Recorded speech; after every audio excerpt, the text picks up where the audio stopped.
我们今天呢就是讲第八节啊，就是太平洋铁路完工了啊，在1885年的11月7号早上9点钟啊，就在这个飞鹰峡那个地方呢砸下了最后一根道钉，拍了一张经典的照片，就是宣告这个太平洋铁路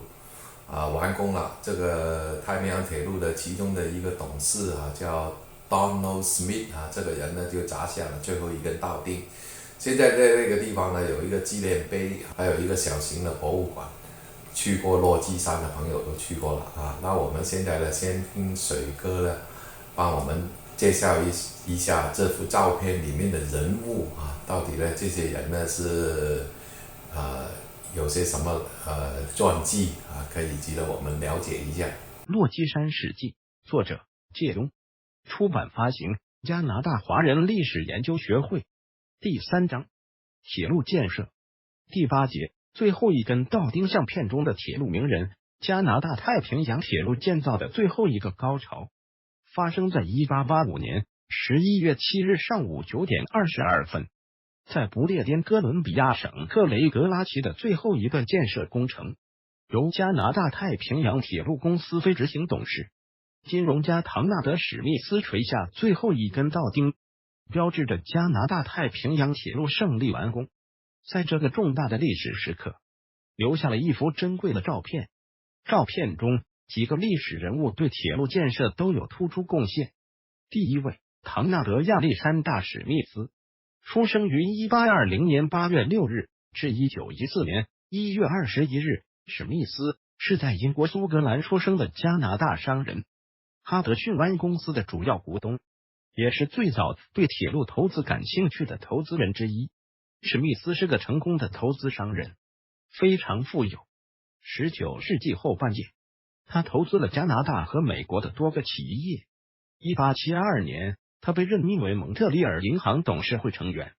成功的说服了他的堂兄蒙特利尔银行总裁乔治·史蒂芬投资加拿大太平洋铁路。蒙特利尔银行因此成为了加拿大太平洋铁路公司的最大股东。乔治·史蒂芬担任公司总裁、董事长。史密斯由于长期与约翰·麦当劳总理不和，所以开始时他只能成为太平洋铁路公司没有投票权的非执行董事。直到1883年，他才被任命为该公司的主管。他是这张照片中职位最高的人物，所以有资格代表公司股东垂下最后一根道钉。晚年他与堂兄乔治·斯蒂芬一样，成为慈善家，在蒙特利尔捐建医院和大学，被后人赞誉靠自己的努力成功晋升成为资本家，享年94岁。第二位，威廉·科尼利斯·范霍恩，出生于1843年2月3日至1915年9月11日，加拿大太平洋铁路公司总经理，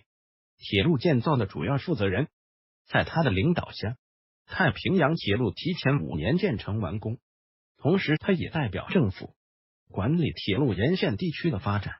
他因铁路建设的投资成功而变得非常富有，成为了加拿大著名的大资本家。他对瓷器油画非常感兴趣，是加拿大著名的收藏艺术家，享年72岁。第三位，迈克尔·汉尼，爱尔兰人迈克尔·汉尼是加拿大太平洋铁路承包商，一个高级的包工头。他知道太平洋铁路需要经过很多河流、峡谷和悬崖，必须架设桥梁。为了解决这个问题，汉尼在菲沙河边建造了一个蒸汽动力的锯木厂，就地取材，标准化大量生产木材方料，雇佣大批工人，提前1英里搭建好木架，使铁路工程可以顺利铺轨。第四位，桑福德·弗莱明，出生于1827年1月7日至1915年7月22日。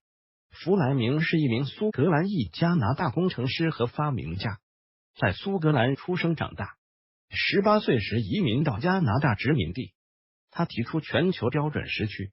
以格林威治时间来划分世界标准时区。到1929年，世界所有主要国家都接受了时区。他还设计了加拿大第一枚邮票，留下大量的地理测量资料和地图，参与工程管理加拿大整体铁路和加拿大太平洋铁路。他是加拿大皇家学会创始成员。1845年，弗莱明从事铁路工程规划设计、勘探线路、工程管理以及承包工程。1871年，他被任命为国家公共工程项目加拿大太平洋铁路总工程师。虽然当时加拿大政府对铁路建设犹豫不决，但他仅动用了很少的资金，便完成了整条铁路的线路规划、勘探调查，特别是找到了黄头峡谷通道穿越落基山脉。1880年，他完成了600英里太平洋铁路干线工程。随后，加拿大政府把铁路建设工程承包给加拿大太平洋铁路公司。弗莱明在收到3万元回报后被解雇，这是他一生中遭遇的最沉重的打击。1884年，他被加拿大太平洋铁路公司聘用为工程师，并成为董事，最终得以在最后一根道钉仪式上出现。他晚年担任女王大学校长，享年88岁。第5位，亨利·约翰·坎比，出生于1836年10月25日至1928年4月23日。坎比是一位加拿大铁路勘测员、土木工程师，他还是温哥华著名先驱人物。坎比早年在英国接受教育，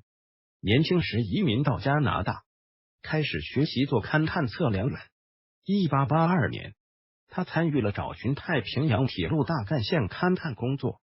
随着铁路延伸到不列颠哥伦比亚上，坎比作为首席测量员，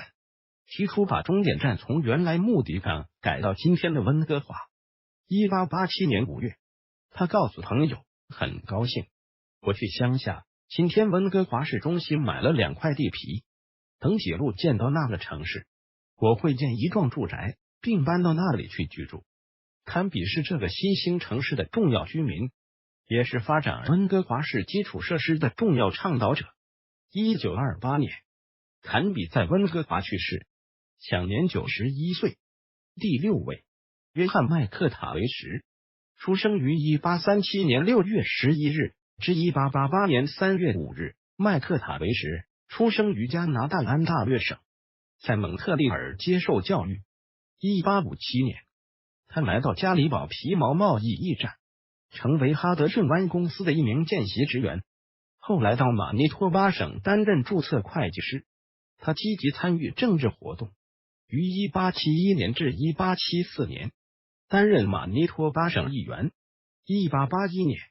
他成为加拿大太平洋铁路公司的土地专员。麦克塔维什在50岁时死于马尼托巴省温尼伯。第7位，约翰·伊根，出生于1848年3月26日至1923年。伊根于1882年至1886年7月期间，在加拿大太平洋铁路西部地区担任总监，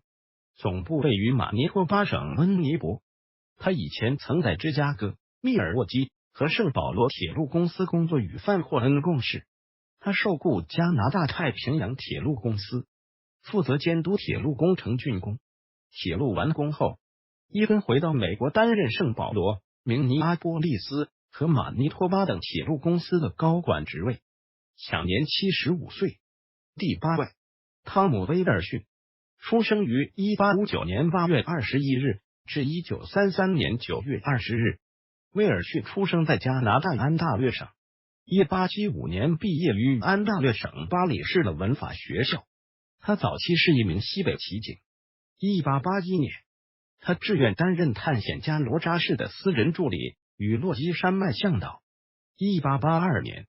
威尔逊与罗扎士在营地工作时，听到远处小鱼湖上方的山峰传来雪崩的声音。第2天，两人爬出了山谷。威尔逊成为到达路易斯湖的第1位非原住民。1883年，威尔逊在加拿大班夫、路易斯湖和菲尔德建立了自己的登山装备和导游公司，并聘请了多名助手：比尔·佩托、吉米·辛普森、比利·尔伦、西德·温文、菲尔斯·蒂芬斯。后来这些人都成为著名的落基山第1批专业导游和探险家。1893年，他把登山装备业务集中搬到班夫。1904年，威尔逊在库特尼平原经营一个养马的牧场，并在那里安度晚年。第9位，詹姆斯·罗斯，出生于1848年至1913年9月20日。罗斯是苏格兰出生的加拿大土木工程师、商人。他通过参与加拿大太平洋铁路公司的投资，获得了巨大财富。1872年开始，他担任多条美国铁路的总工程师。1883年，由于温尼伯以西的太平洋铁路建设进展缓慢，太平洋铁路公司成立了全资拥有的北美铁路承包公司。罗斯被聘任为这个公司的总工程师兼总经理，促进了这条铁路提前全面完工。他晚年从事古董艺术品收藏，在蒙特利尔捐助医院和学校，成为加拿大著名的慈善家，享年65岁。第10位，爱德华·马兰登，出生于1867年6月1日至1949年8月3日。爱德华·马兰登出生在维多利亚，并在那里接受早期教育。14岁时，他离开学校，与父亲一起来到新西敏市。他父亲在太平洋铁路公司做勘探工作。马兰登本来希望找到一家罐头工厂工作，但未能如愿，只能陪他的父亲在勘探队待了几个星期，然后回到维多利亚。他先是在维多利亚工作了一段时间，然后又去到俄勒冈州的波特兰做木工。1885年，马兰登18岁生日的那一天，他告别家人前往马尼托巴省，准备参军平息里尔叛乱。当他来到唐纳德小镇时，听说叛乱已经被镇压下去，他随即回到告别镇，今天的灰熊镇。当时那里是加拿大太平洋铁路公司的一个建筑营地，他在那里找到了运送邮件和货物的工作。1885年11月7日早上，路过飞鹰峡谷特雷格拉奇时，看到有很多人围观，那里正在举行铁路完工仪式，他就往人群里挤，并站在唐纳德史密斯后面，故事般的成为了照片的主角。铁路完工后，马兰登回到维多利亚，在接下来的10年里，他继续深造，成为了一名建筑师和工程师。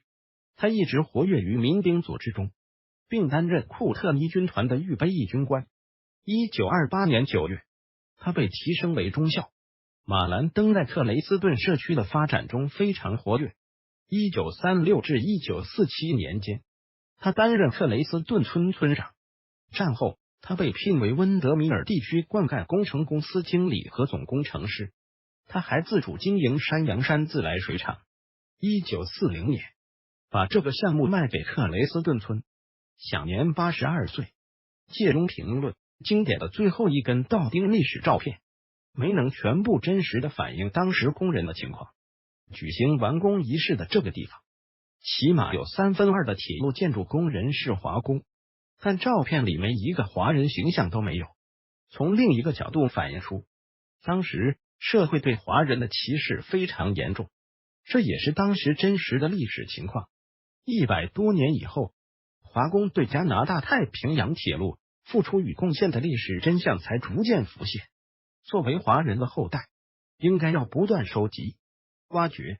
整理华人先驱对加拿大所做的历史贡献，让更多加拿大华人学习到这些光辉历史，这样会大大增强加拿大华人的自信心和荣誉感。听完水哥的介绍，太平洋铁路建设者的这些人物，他们的事迹呢，确实是值得我们敬佩。加拿大这个太平洋铁路呢，建成呢，是不是一件容易的事情啊？只有这些呢有大无畏精神的人呢，才能在这个地方呢开芒拓放。每一个人的这个事迹呢，都可以代表加拿大走过的历程。那今天呢，你来到加拿大旅游，你想了解这个加拿大人的性格呢？那你就可以从这些人的事迹里面呢，可以了解得到加拿大早期来的这些欧洲人也好，亚洲人也好，中国人也好，这些人呢，其实呢，我们是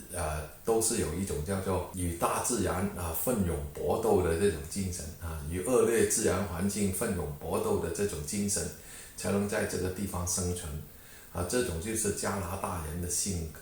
加拿大人就是有这一股那个坚毅的性格。你看那些大老板呢，最后呢，他们赚到的钱呢，都捐给这个社会了，他们也有富有同情心，也富有这个